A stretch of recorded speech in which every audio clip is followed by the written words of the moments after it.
The Galactic Confederacy's quarantine buoy floated silently at the edge of Sol's system, its warning lights pulsing in rhythmic patterns that any spacefaring civilization would recognize. Extreme danger. Approach prohibited. The message broadcasted in over 3,000 languages across all known communication frequencies. Commander Vrex and Calidor of the exploratory vessel Horizon Seeker stared at the quarantine marker with mounting frustration. In his centuries of cartography across 17 galactic arms, he had never encountered a Class 9 isolation designation. Such classifications were reserved for systems harboring extinction-level biological contaminants or civilizations deemed catastrophically dangerous to galactic stability. Helmsman Ekria, bring us closer to the marker. I want to scan its data repository, Vrex ordered, his 4 upper appendages tapping impatiently on the command console. Sir, protocol explicitly forbids, began Science Officer Mezzori. I'm well aware of protocol, Vrex interrupted. But this doesn't make sense. Our long-range scans show nothing but a standard G-type star with a perfectly ordinary planetary system. The third planet shows signs of industrialization, certainly, but nothing that would warrant this level of quarantine. The Horizon Seeker edged closer to the buoy, its sensors delicately probing the ancient warning beacon. The artifact was over, 2,000 cycles old, placed here long before most current Confederacy species had achieved interstellar travel. Access granted, chirped the ship's AI, displaying quarantine justification logs. The holographic display bloomed with data. But what caught Vrex's attention was a series of observation records from various species over millennia. His optical ridges furrowed as he scrolled through the entries. Primitive bipeds terminated our diplomatic envoy within minutes of arrival. Their response to our harvesting operation was disproportionate and catastrophic. Military capabilities far exceed their technological level. Warning: these creatures can improvise weapons from virtually anything. Mezzori's tendrils coiled anxiously. Sir, these accounts suggest the dominant species possesses unusual aggression parameters. Perhaps we should— Nonsense, Vrex dismissed. These reports are ancient. Civilizations evolve. Besides, most are from conquest-oriented species who likely provoked the natives. As scientific explorers, our approach would be different. A new alert flashed across the command console. Something was approaching from the direction of the third planet, moving fast. Unidentified vessel on intercept course, reported Tactical Officer Drool. Primitive chemical propulsion, but it's accelerating beyond expected capabilities. Vrex felt a flutter of excitement. First contact with a quarantined species. This would make his career. Prepare welcome protocols. Open all communication channels. The approaching vessel was crewed by Confederacy standards. A simple capsule with external propulsion structures. But its trajectory was flawlessly calculated. It maneuvered alongside the Horizon Seeker with surprising precision. We're receiving a transmission, Drool announced, surprised. They've already deciphered our communication protocols. The holographic display activated, revealing a bipedal creature with minimal body hair and determined eyes. It wore some form of uniform with unfamiliar symbols. Attention, unidentified vessel. The creature spoke in perfect galactic standard, shocking everyone on the bridge. You are approaching restricted space. This is Colonel Kaida Lakshmi of Earth Defense Coalition. You have 30 seconds to identify yourselves and state your intentions before we consider you hostile. Vrex stared in disbelief. How had this supposedly primitive species learned galactic standard? And how had they detected the Horizon Seeker through its stealth field? Before he could respond, Science Officer Mezzori whispered, Sir, I'm detecting multiple weapon locks on our vessel, from all directions. Vrex suddenly realized they weren't dealing with just one Earth vessel. They were surrounded. This is impossible, Vrex muttered, checking the sensor readings. Our stealth technology is beyond anything this world should possess the ability to detect. Yet here they are, Mezzori replied, her tendrils twitching with nervous energy. And they've surrounded us with primitive but surprisingly numerous vessels. Vrex composed himself and activated the communication array. This is Commander Vrex and Calidor of the Galactic Confederacy exploratory vessel Horizon Seeker. We are scientific explorers on a peaceful mission. We mean no harm. Colonel Lakshmi's expression remained unchanged. Your vessel has bypassed multiple quarantine warnings. All scientific exploration of Sol system requires prior authorization through established diplomatic channels. Established diplomatic channels? Vrex's secondary heart fluttered with confusion. The Confederacy has no diplomatic relations with your world. A slight smile crossed the human's face. Not with the Confederacy, no. But Earth maintains relations with 16 independent stellar nations, including the Arcturus Compact and the Proxima Hegemony. The bridge fell silent. Those were significant galactic powers that operated outside Confederate jurisdiction. Sir, Tactical Officer Drool interjected quietly, I'm accessing Confederacy databases. Earth is listed as a Class 9 quarantine world, but the data is heavily redacted. Most details are classified above our clearance level. Vrex felt increasingly uneasy. Colonel Lakshmi, there seems to be some misunderstanding. Our records indicate your world is pre-FTL, yet you speak our language and possess advanced detection capabilities. A common assumption, Lakshmi replied, one we find strategically advantageous to maintain. Now you have two options. Accept escort to our diplomatic outpost on Europa for formal processing, or leave the system immediately. You have 60 seconds to decide. Medzori leaned close to Vrex. Sir, I'm detecting unusual energy signatures from the human vessels.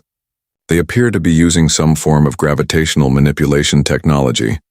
That shouldn't be possible given their development stage. Vrex made his decision. We accept your escort, Colonel. As the Horizon Seeker followed the Earth vessels deeper into the system, Vrex studied the human ships more carefully. Their design was utilitarian but remarkably efficient. What they lacked in aesthetic appeal, they made up for in functional innovation. Upon reaching Europa, Jupiter's ice-covered moon, the human ships guided them to a massive installation built into the icy surface. The structure was clearly designed to accommodate various extraterrestrial physiologies. Welcome to Europa Diplomatic Station, announced a new human voice as they docked. I am Ambassador Raj Okonkwo. Please prepare for standard decontamination protocols. When the Horizon Seeker's crew finally disembarked, they were greeted by a surprisingly diverse group. Alongside the humans stood representatives of several non-Confederate species, including the crystalline Xanthar and the gaseous Veil collective entities. Commander and Calidor, Ambassador Okonkwo began, you seem confused. Allow me to clarify your situation. Earth is not isolated because we are dangerous, though we certainly can be. Earth is isolated because the Confederacy's leadership finds our political and cultural influence destabilizing. Destabilizing? Vrex questioned. We have a habit, continued the ambassador with a slight smile, of inspiring revolution, of questioning arbitrary authority, of suggesting that galactic governance should be democratic rather than hierarchical. A Xanthar crystalline being stepped forward, light refracting through its faceted body. The Confederacy prefers subjects, Commander. Humans create allies. That is why Earth remains officially primitive in Confederate records, while in reality, the ambassador gestured toward a massive viewport that suddenly became transparent, revealing an enormous shipyard where vessels of clearly advanced design were under construction. We've been preparing for the inevitable conflict for quite some time. The shipyard stretched for kilometers, a testament to human engineering prowess. Massive vessels under construction featured designs that transcended typical Confederate engineering principles. Some incorporated crystalline structures reminiscent of Xanthar architecture, while others displayed the fluid energy conduits of Veil collective technology. This is impossible, Vrex stammered, his exoskeletal plates clicking nervously. Our intelligence suggests your species only achieved rudimentary spaceflight 70 cycles ago. Ambassador Okonkwo laughed, the sound both warm and slightly unsettling. Your intelligence is exactly what we wanted it to be, Commander. The Confederacy's arrogance has always been its blind spot. The diplomatic party moved to a conference chamber with a circular table that accommodated the diverse physiologies present. As they settled, holographic displays activated, showing a historical timeline. 143 years ago, by our calendar, began the ambassador, a Confederate harvesting fleet arrived in our system, considering us primitive enough to be an easy target for resource extraction. They made two critical mistakes. The holographic display showed crude footage of enormous ships descending over a city Vrex didn't recognize. First, they underestimated our resourcefulness. Second, they didn't secure their technology properly. The display shifted to show humans in primitive protective gear examining alien wreckage. We had barely split the atom when they arrived. Within a decade of repelling them, we had reversed engineered enough of their technology to reach Mars. Within 30 years, we had established contact with other species who shared our, shall we say, skepticism about Confederate rule. Ms. Ori leaned forward, her scientific curiosity overriding protocol. But Confederate technology is genetically keyed. You shouldn't have been able to activate it, much less understand its principles. A new voice entered the conversation, a Veil collective entity whose gaseous form shimmered with neural activity. The Confederacy isn't as clever as it believes. Many of us were once their subjects. Some, like myself, were their slaves. We brought knowledge. What Ambassador Nzisu means, Okonkwo clarified, is that humanity didn't accomplish this alone. We created a coalition. The Confederacy excels at exploitation, but we excel at cooperation. Vrex struggled to process this information. So the quarantine was initially placed by the Confederacy to contain us, confirmed Okonkwo. Later, we maintained it ourselves to conceal our progress. The warning beacons serve as our early alert system for Confederate incursions. The holographic display shifted again, showing a map of the galaxy with hundreds of worlds highlighted in blue. These are the worlds that have joined our alliance, some openly, others secretly. We call it the Federated Worlds. Vrex stared at the map in disbelief. Several major Confederate systems were highlighted. Impossible. These worlds are under Confederate control. Officially, yes, the ambassador conceded with a smile, but their populations have chosen differently. Revolution isn't always visible, Commander. Tactical Officer Drool suddenly spoke up. Is this why you've revealed yourselves to us? As a warning?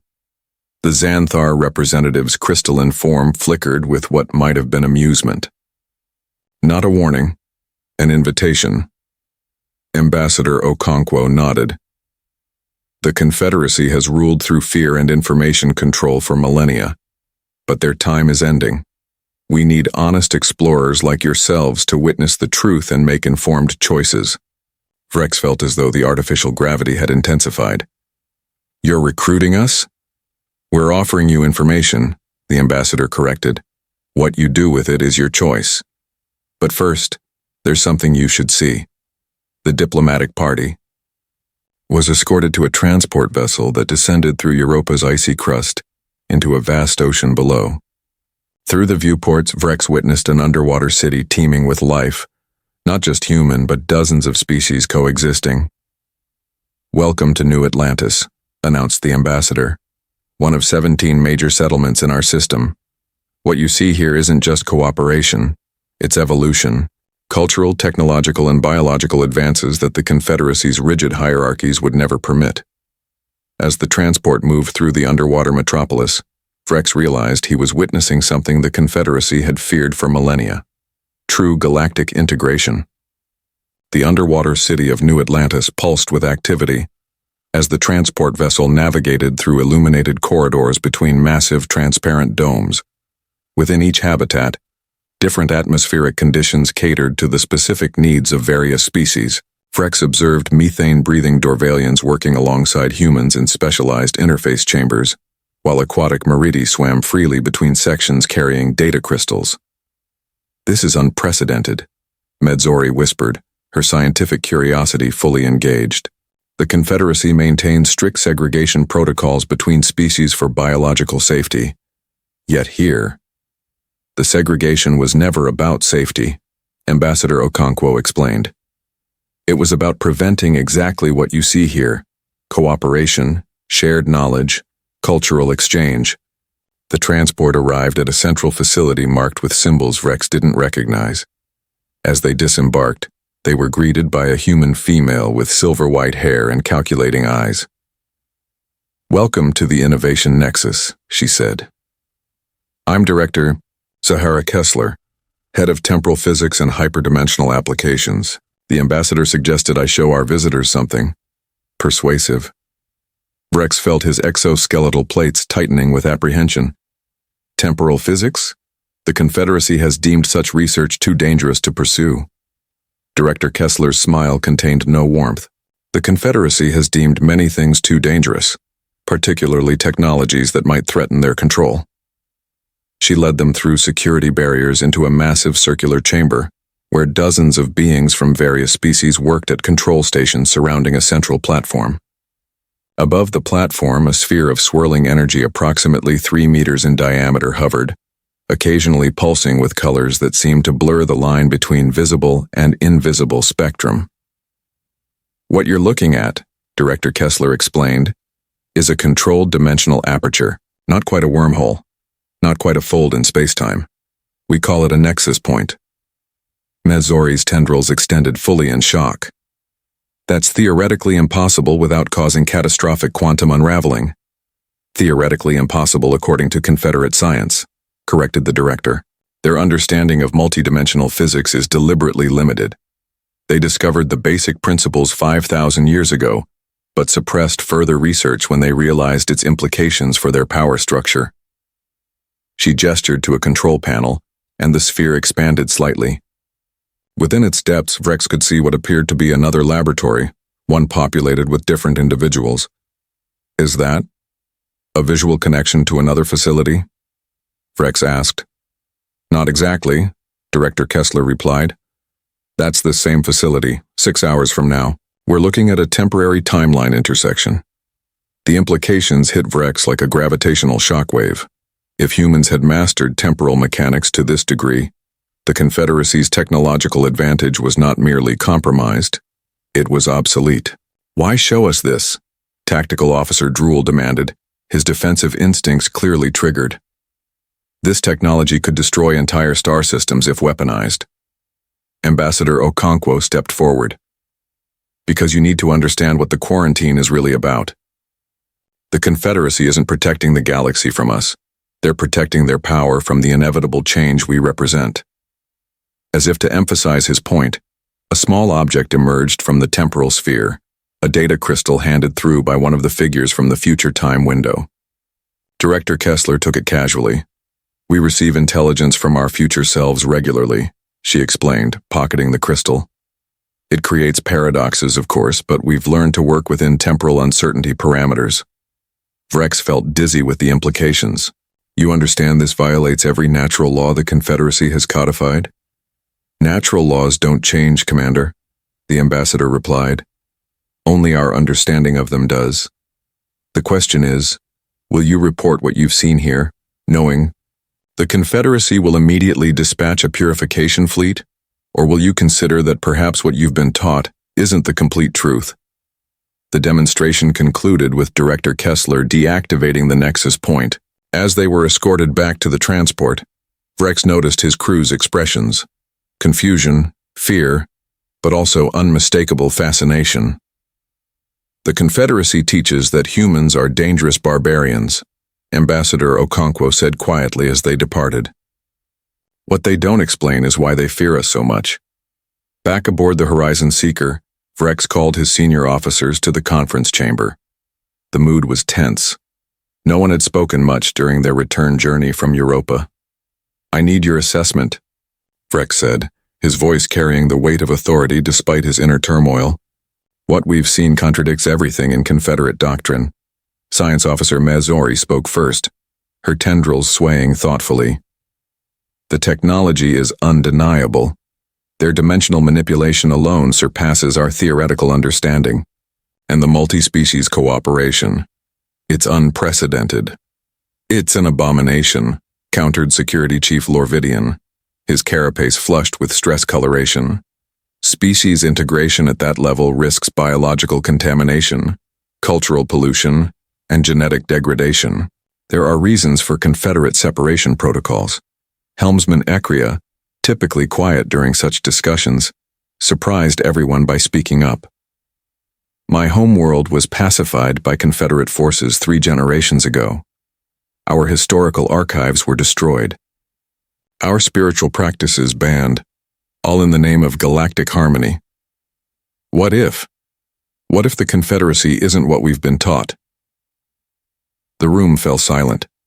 Questioning Confederate legitimacy was dangerously close to sedition. Tactical Officer Drool broke the tension. Whether we agree with these humans or not is irrelevant.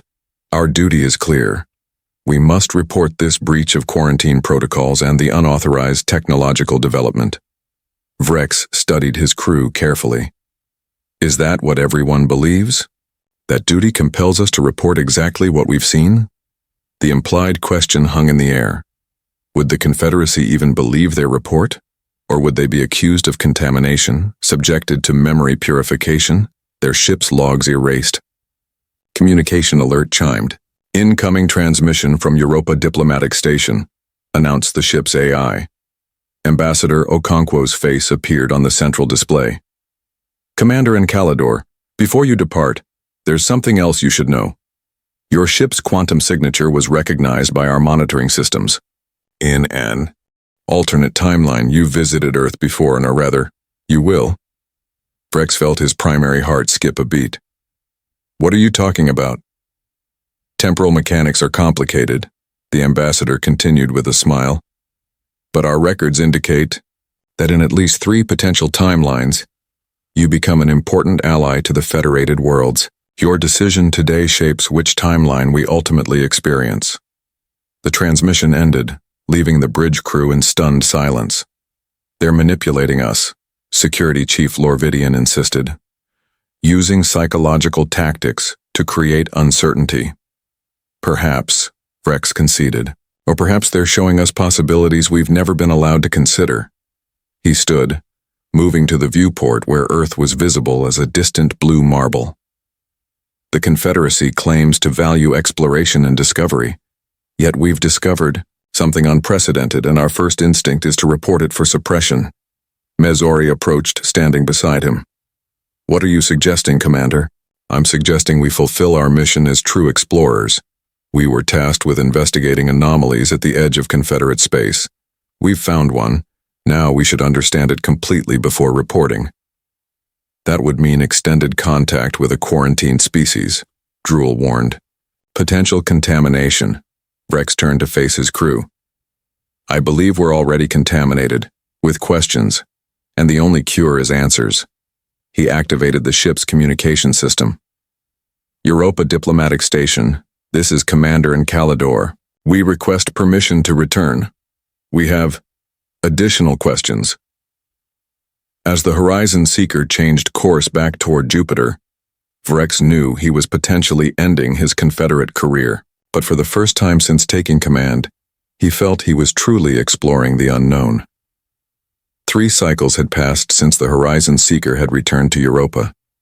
3 cycles of intensive briefings, cultural exchanges, and technological demonstrations that had transformed Vrex's understanding of galactic politics. Now standing in Earth's orbital command center alongside Ambassador Okonkwo, he watched as the massive view screen displayed a Confederate battle fleet approaching the quarantine boundary. 17 warships, Tactical Officer Drool observed from his station. Precision formation, they detected our extended presence. As expected, Ambassador Okonkwo replied calmly, Your ship's absence from regular communication protocols triggered their contingency response. Vrex's exoskeleton tightened with stress.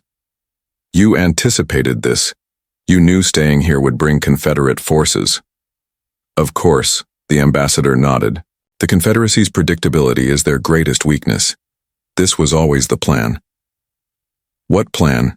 Vrex demanded, suddenly aware he might have been manipulated into triggering an interstellar conflict. The ambassador's expression remained serene. The revelation. Sometimes the truth needs witnesses. The massive viewscreen shifted to show a gathering of ships emerging from behind Earth's moon. Not dozens, but hundreds of vessels. Some wrecks recognized as designs from the shipyards they'd been shown, but others bore configurations from species across the galaxy, including several that were officially Confederate protectorates. "You've built an armada," Mezori whispered, in shock. "Not an armada," the ambassador corrected. "A liberation fleet, and not just built by us. Contributed to by over 40 species who have joined the Federated Worlds." The command center buzzed with activity as humans and aliens worked in perfect coordination. Director Kessler approached, her silver hair pulled back tightly. "Nexus points are operational across the system," she reported. "Temporal coordination confirms optimal outcome probability at 78.3%. The Confederate fleet had stopped at the quarantine boundary. A transmission alert sounded.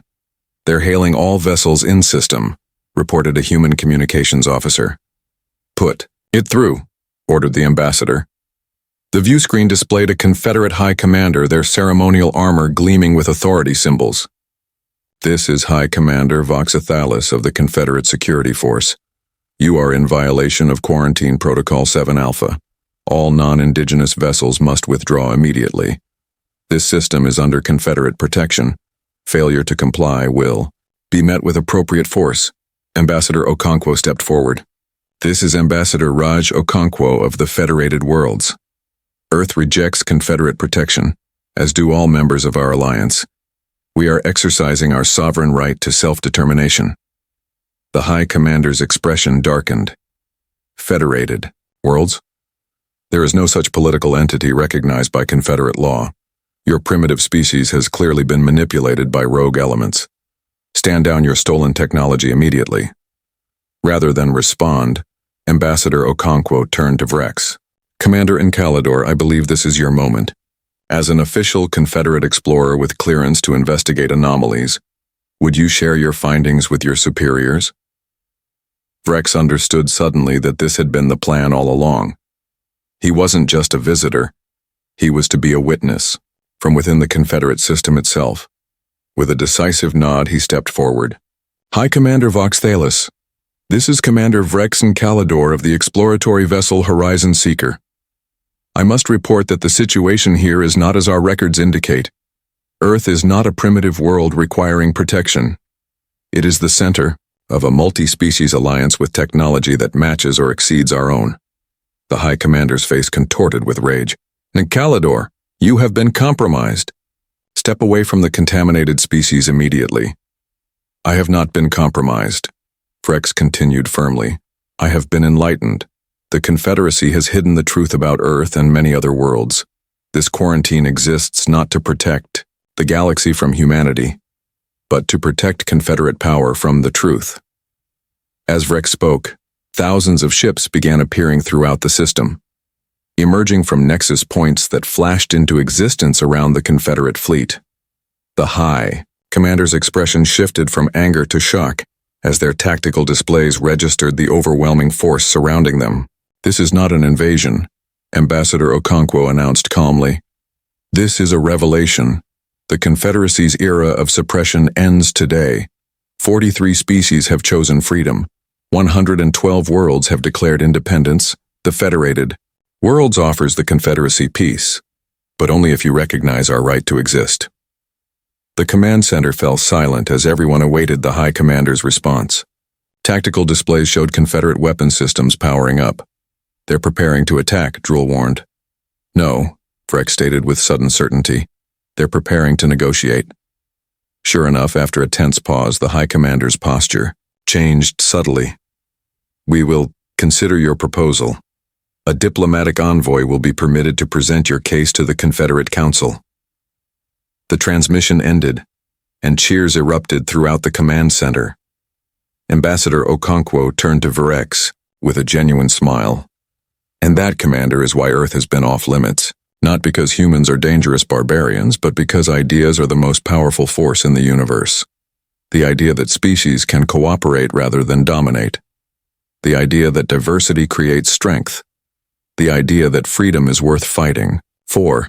Vrex looked out at the massive fleet of allied species, Former enemies, competitors, and strangers now united in common cause. So what happens now? He asked quietly. The ambassador's expression grew serious. Now comes the harder part. Peace is more challenging than resistance. But together, we'll build something the Confederacy never could. A true galactic community based on mutual respect and cooperation. As the Confederate fleet began its withdrawal, Vrex realized that the quarantine markers at the edge of Sol system would soon come down.